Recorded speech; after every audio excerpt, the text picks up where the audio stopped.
welcome to the very first European AppNexus Summit. Alice Francis is a very hard act to follow. I'm told that's electro swing, straight from Berlin. So thank you very much. Awesome performance to start the morning. Now, if you look around, we're packed today. We've almost 500 people here. And just before we close the doors, King's Place told us that if a single person walks in the door, they're going to shut us down for fire code violations. So we're at full capacity. And if you look around, what we have here is the leaders of the European advertising ecosystem. This is a vibrant place to be right now. Europe is the hub of so much innovation in advertising today. And if you think about it, that's important, not just for our businesses, but because digital advertising is the lifeblood of the internet. Let's think about that. We fund, through the businesses that we're building, amazing content. Bands like Alice Francis, who are discovered on the internet. And she was recently signed by Universal to a record contract, which I guess they still do these days. We fund other entertainment. We fund games. We fund news. We fund journalism. We fund education. Advertising funds the internet that we and so many people love to spend time with every day. And not just that, advertising connects consumers with the brands, the products, the services that they may want to engage with or that they do engage with. We are the economic engine behind the internet. And when we innovate, when we create better services, when we make advertising better, when we make media better, we make the internet better. So where we left off, I was talking about how our purpose as businesses and as people was to innovate in digital advertising to create a better internet.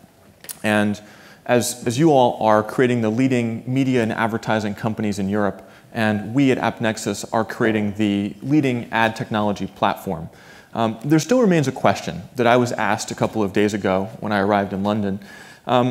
Someone said to me, "Brian, can you just give me a very simple description of what AppNexus does?" And I said no. And this person said to me, "Well, can't you just be a DSP or an SSP? That would be so much easier for all of us." And I said, "How about this? We'll be the P. We'll be the P behind your DSP. We'll be the P behind your SSP. We'll be the P behind your exchange." I know that exchange doesn't have an P in it, but you get the point. We're building a platform that you can all use to create innovative businesses and to deliver value to your constituents, whether they're inside or outside of your organization. And that's really our mandate. And if you look around the world, there's 530 AppNexians across 9 offices, 3 of those offices here in Europe. And we are all focused on building that technology platform. Next year, we'll be even bigger. We have 175 people started since the beginning of the year, just to give you a sense of our growth and expansion.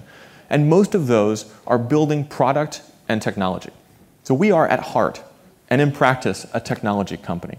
And that lets us invest in the things that you need to build your businesses.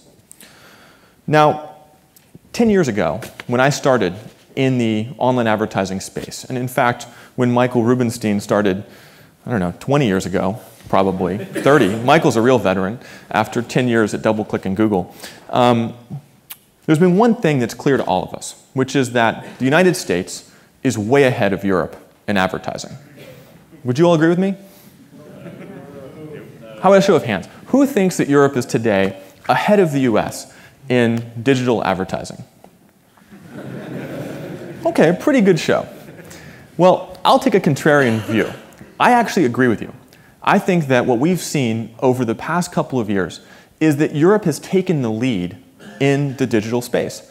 And I'll talk today, and you'll hear from many of our panelists and speakers about all the factors that are causing Europe to have both actual and structural advantages in creating innovation in digital advertising. So I'm not just saying this to make you feel good. We're actually taking action. AppNexus is now building products and services in Europe before we build them and take them elsewhere. You've heard of companies that are going mobile first, meaning they're building products for phones and tablets before they bring them back to the traditional internet. Well, AppNexus is now Europe first. we're building products here that we then hope to take elsewhere in the world. Now, how did we get here? How did an American company come to believe so deeply in the future of Europe that we're actually building products here? Well, let me take you back to 2007 when Mike Nolet and I started AppNexus. Coming off of our experience at Right Media and having worked quite a bit here in Europe, we knew that there was a huge opportunity for the exchange ecosystem and for ad technology to take a leading role in Europe. But we knew that we couldn't just fly to Europe once in a while and say we were in Europe. We had to actually become European. Now that's easy for Mike to say, since he's Dutch. A little harder for me to say, since I'm an American. And so we realized that before we could really proceed to build this truly global company that could feel European, we had to clear the air of some stereotypes. Now, Americans have a few stereotypes of Europeans, which are definitely not true. So we have this idea that all the English walk around in these top hats in their posh gardens, you know, with their Oxbridge slang and, you know, or else they're all hooligans. Either way, we know that's not true. And of course, we all have this image of the Germans walking around in lederhosen, drinking beer, you know, at Oktoberfest, which isn't even in October. And the French. I mean, what do I have to say about the French? You know, they're not staring down their noses at us, walking around with baguettes and drinking wine. That's not true. Now, of course, there's no stereotypes about Americans. You know, maybe you think we all walk around in cowboy hats, gunslinging, you know, absolutely not the case. So once we'd gotten that out of the way, we could really start the business of building a truly international business. Now, one challenge of being a multinational when you're only two people sitting on a couch in my apartment is you kind of need to have more employees than you have countries you want to be in. And it was a little bit audacious for us to be a multinational with just the two of us. So we began to plot what it would take to really be successful in Europe. And one reason it's taken us almost 6 years to be here in front of you today as a partner to many of you is that it's not easy to understand Europe from America. And it's not easy to truly build a business that can support all of the different market structures around Europe. We really had to put a lot of work into it. So I thought it might be helpful to put a timeline up of how we got here and the amount of work and effort it's taken to be credible as a partner to all of you. And if you look at this timeline, what you'll see is that from when we founded the company in 2007, you know, we actually didn't have a whole lot of activity in Europe, or actually anywhere in the world, until we actually built a product, which was 2008 and 2009.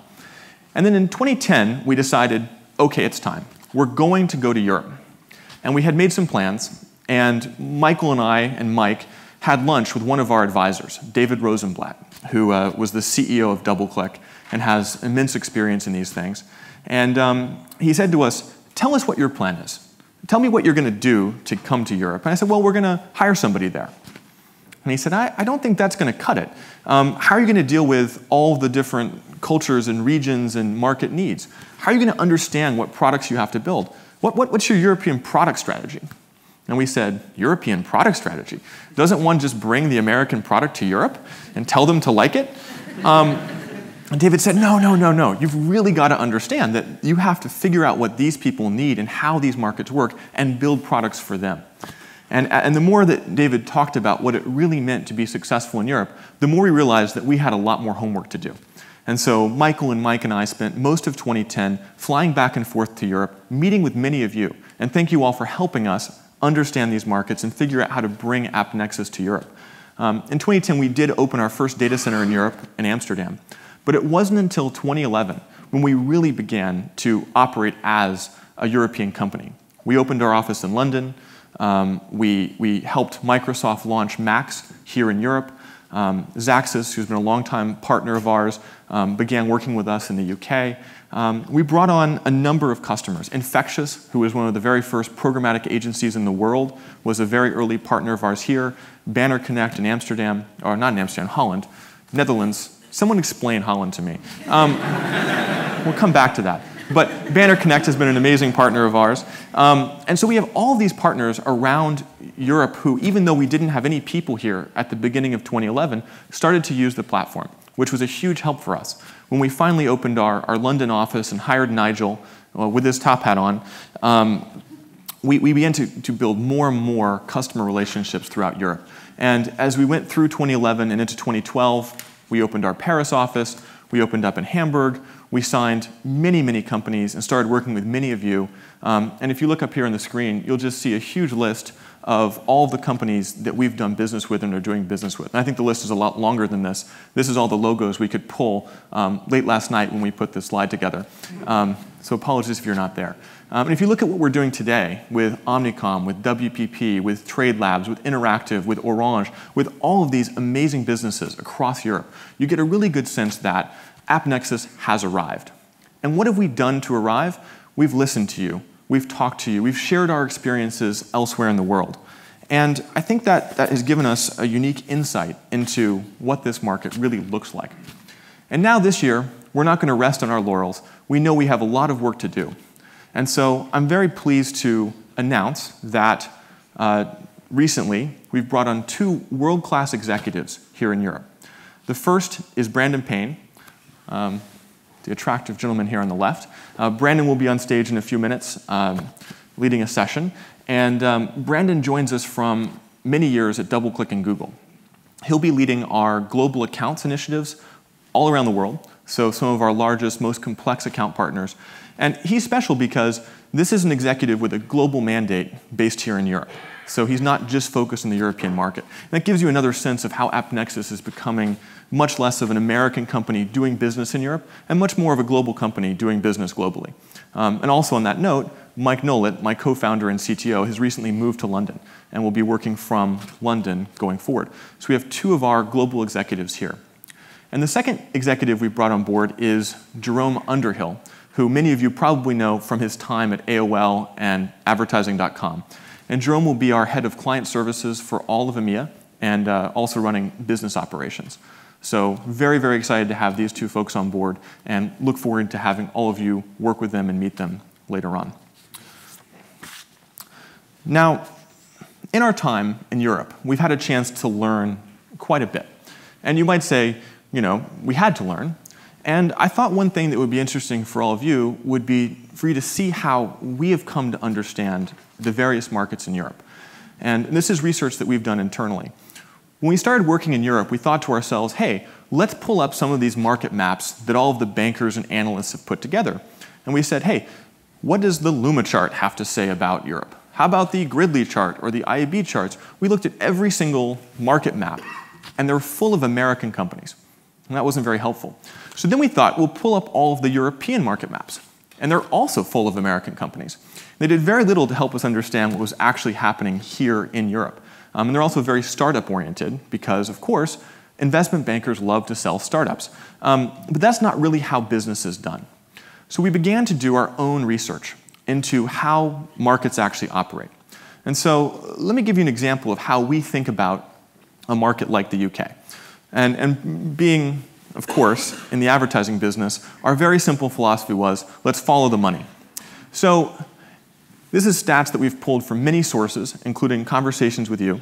But what you can see here on the left is that there's about $1.5 billion spent on what we think of as online display advertising here in the UK.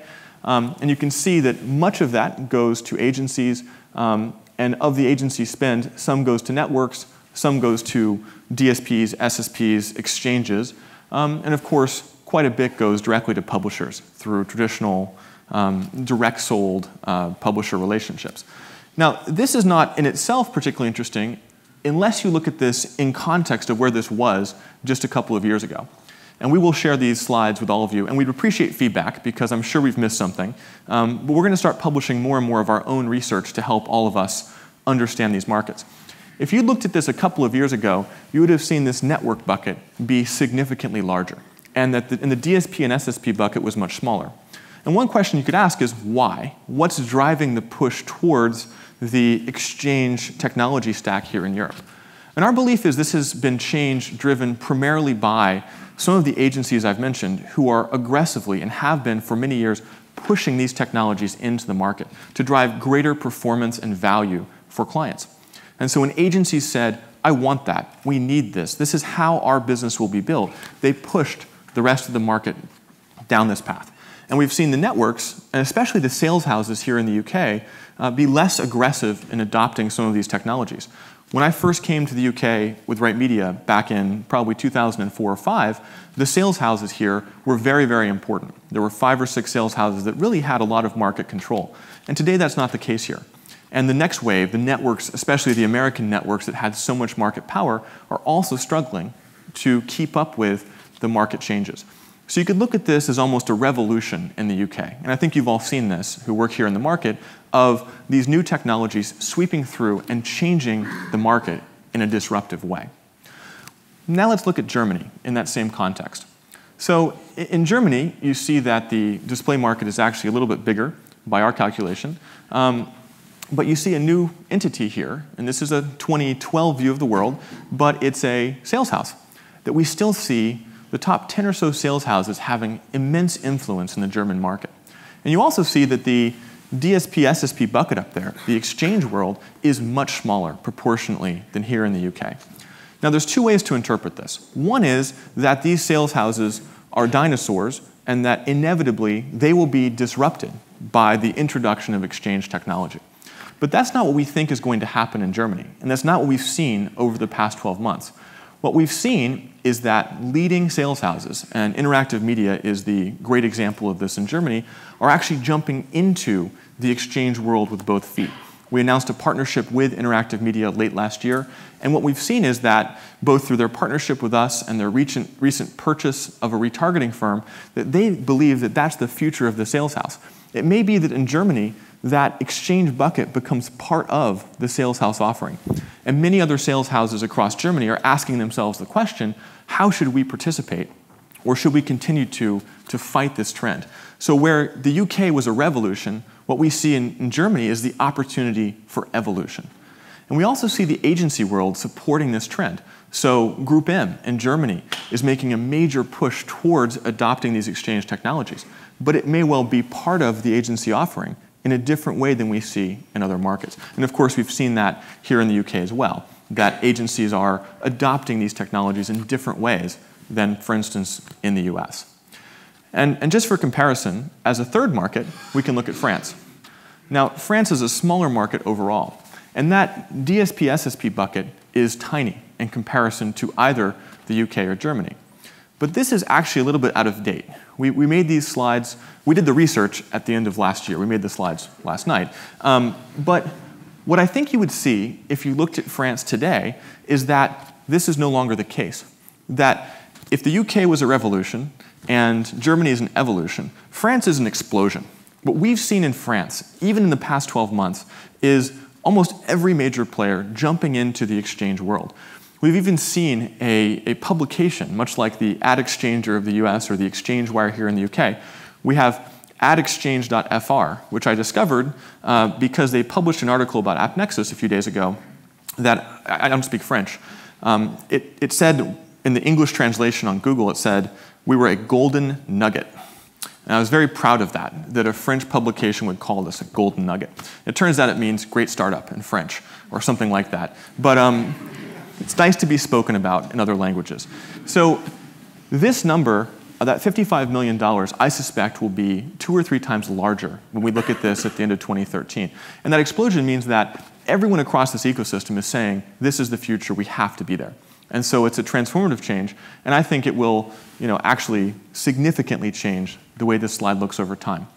But this is kind of a tale of 3 markets. We know that Europe is more than just these 3. But this is the kind of analysis and research that we're doing, not just to help ourselves enter the market, but also to help our partners across Europe understand how these markets are evolving and developing. And I hope this is interesting to you as a source of insight. And for us, as we innovate with you, we need to build products that reflect market dynamics everywhere. In France, we have 2 publisher coalitions. We have Audience Square, I believe Alexis will be on stage in a few minutes, and we also have Laplace Media. we don't have similar entities elsewhere in Europe, really. They don't exist in the UK, they don't exist in Germany. Why does France have two publisher coalitions? I don't know. But we, of course, as a technology company, want to support these developments if that's how these markets are going to evolve. The sales houses in Germany have very different technological requirements than many other firms that we work with across Europe. So what we're seeing is that we have to build both a very customizable and flexible technology platform, but also develop different service offerings to effectively meet you where you are and help you evolve your markets. And there's certainly startups here in the room, there's technology partners of ours, there's a lot of folks collaborating to build these ecosystems. And I hope you find that, as you work with AppNexus and as you work with each other, that we can all find ways to collaborate to create the next version of these slides that we hope to share next year. And I do think we'll see that in every case, that DSP SSP bucket is significantly bigger, and that these old network buckets will begin to shrink dramatically, at least in the UK and France. And again, Germany's up in the air. So I hope that was helpful analysis. Now, we've also driven some other observations about Europe in our time here. And this is something that many of you were debating with me at dinner last night and at our client advisory board yesterday, is really where are we in the European ecosystem? What's going on? And what's different between the US and Europe? And one way of looking at this is actually to look at the innovation that we see across the two ecosystems. One thing we've seen here in Europe is that there are a lot of very successful, smaller companies that are bootstrapped, that don't have the crazy funding that we've seen in the US. And why is it that these companies exist in Europe but not in the US? And are they good or bad? Are they going to succeed or fail? One thing we've noticed is that you can actually start an interesting company in one of the smaller European markets, or any European market really, and have implicit protection because of language boundaries and also because of the closed ecosystems we see here. So we've all seen companies that start in, let's say, Sweden, who work with local agencies and local publishers, figure out how to build a business, and then expand, say, to Norway. And then expand, they figure out the business model, they figure out the platform, and in many cases are able to build those businesses elsewhere in Europe. And in some ways, it's like a hatching ground, where you don't need the kind of capital or expansion capabilities to be really successful. And it may seem to some of you that these businesses are slower to grow than the equivalents we see in the US. But there's an interesting statistic. Venture capital-backed businesses are no more likely to succeed than businesses that have not raised venture capital, statistically. The difference is that companies that have raised venture capital fail faster. So if you look at the graph, venture capital backed companies either do great or they fail. Whereas companies that are not backed by venture capital tend to bumble along and succeed or bumble along and fail. But there's no reason that you have to rush and get venture capital. And these markets let us see which companies can produce value and which companies can't. I'm not saying there's not challenges. We've certainly felt them going across different regions in Europe. But I think that's actually a very healthy thing. And let me give you the United States example of why this is hard. Imagine you decide that you want to create a business in the US focusing on the auto companies. So you think to yourself, I'm going to go set up shop in Detroit, and I'm just going to focus on auto companies. And I'm only going to focus on the local publishers and people who understand the auto space. And so you walk into Ford, and they say, well, I'd like to run some ads in the New York Times.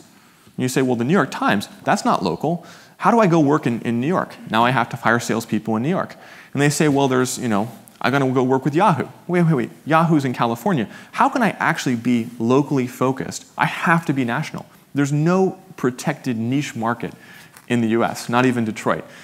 You have to think nationally because so much of what the US represents is a big mega market where you face competition from all fronts. And of course, companies in New York can open offices in Detroit, and they have all the advantages of being national. There's no safe place in a hyper-competitive market like the US.